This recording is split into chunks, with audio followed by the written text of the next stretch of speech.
தேவேந்திர சேனா அமைப்பு விடுத்துள்ள அறிக்கையில் கூறியிருப்பதாவது: தேவேந்திர சேனா அமைப்பு தாக்கல் செய்த வழக்கில் ரிட் பெட்டிஷன் சென்னை உயர்நீதிமன்றம் தலைமை நீதிபதி அமர்வு முக்கிய உத்தரவு பிறப்பித்துள்ளது. தேவேந்திர குல வேளாளர் சமூகத்தை அட்டவணை சாதி SC பட்டியலில் இருந்து நீக்க வேண்டும் என்ற கோரிக்கையுடன் பல்வேறு அமைப்புகள் மாநில மற்றும் மத்திய அரசுகளிடம் கடந்த சில வருடங்களாக மனுக்கள் அளித்திருந்தன. தேவேந்திர சேனா அமைப்பு 2021ஆம் ஆண்டு மத்திய மாநில அரசுகளுக்கு மனு அனுப்பியிருந்தது.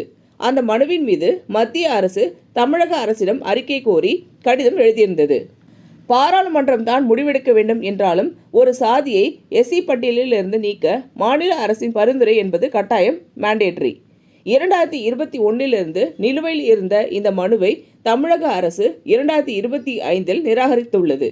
2020ஆம் ஆண்டு ஹன்ஸ்ராஜ் வர்மா IAS குழு அறிக்கையை மேற்கோள் காட்டி அந்த நிராகரிப்பு செய்யப்பட்டுள்ளது. ஆனால் அந்த குழுவின் பரிந்துரைகள் என்பது பட்டியல் நீக்கம் தொடர்பானவை அல்ல. மாறாக 7 உட்பிரிவுகளை தேவேந்திர குல வேளாளர் என்ற ஒரே பெயரில் ஒருங்கிணைக்கும் பெயர் மாற்றம் குறித்தவை மட்டுமே. அந்த குழுவிற்கு அரசு கொடுத்த வேலை, அதாவது அரசின் ஆணை என்பது பெயர் மாற்றம் குறித்தது மட்டுமே. பெயர் மாற்றம் வேறு, பட்டியல் வெளியேற்றம் வேறு. எனவே எதையுமே ஆராயாமல் செய்த தமிழக அரசின் நிராகரிப்பு சட்ட ரீதியாக தவறானது என கூறி தேவேந்திர சேனா மெட்ராஸ் உயர்நீதிமன்றத்தை அணுகியுள்ளது. இந்த வழக்கை விசாரித்த தலைமை நீதிபதி அமர்வு மனுவை ஏற்றுக்கொண்டு தமிழக அரசுக்கு நோட்டீஸ் அனுப்ப உத்தரவிட்டுள்ளது. வழக்கின் அடுத்த கட்ட விசாரணை 22/4/2026 அன்று நடைபெறும் என்று தனது அறிக்கையில் தெரிவித்துள்ளனர். மார்ச் 24, 2026 தேவேந்திர சேனா அமைப்பு தாக்கல் செய்த வழக்கில் சென்னை உயர்நீதிமன்றம் தலைமை நீதிபதி அமர்வு முக்கிய உத்தரவு பிறப்பித்துள்ளது. தேவேந்திர குல வேளாளர் சமூகத்தை SC பட்டியலிருந்து நீக்க வேண்டும் என்ற கோரிக்கையுடன் பல்வேறு அமைப்புகள் மாநில மற்றும் மத்திய அரசுகளிடம் கடந்த சில வருடங்களாக மனுக்கள் அளித்திருந்தன. தேவேந்திர சேனா அமைப்பு 2021ஆம் ஆண்டு மத்திய மாநில அரசுகளுக்கு மனு அனுப்பியிருந்தது. அந்த மனுவின் மீது மத்திய அரசு தமிழக அரசிடம் அறிக்கை கோரி கடிதம் எழுதியிருந்தது.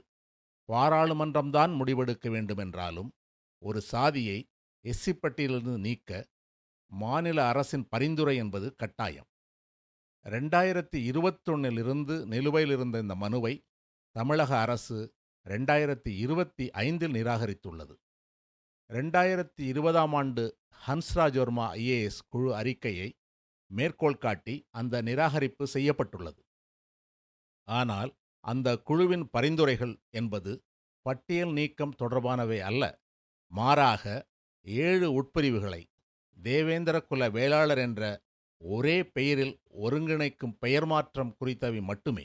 அந்த குழுவிற்கு அரசு கொடுத்த வேலை, அதாவது ஆணை, அரசின் ஆணை என்பது பெயர் மாற்றம் குறித்தது மட்டுமே.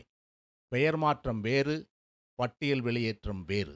எனவே எதையுமே ஆராயாமல் செய்த தமிழக அரசின் நிராகரிப்பு சட்ட ரீதியாக தவறானது என கூறி தேவேந்திர சேனா மெட்ராஸ் உயர்நீதிமன்றத்தை அணுகியுள்ளது.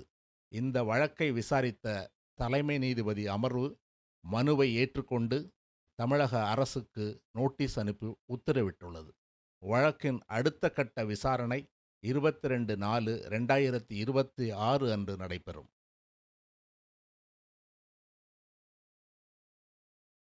இந்த வீடியோ உங்களுக்கு பிடிச்சிருந்தா லைக் பண்ணுங்க, கமெண்ட் பண்ணுங்க, ஷேர் பண்ணுங்க, சப்ஸ்கிரைப் பண்ணுங்க.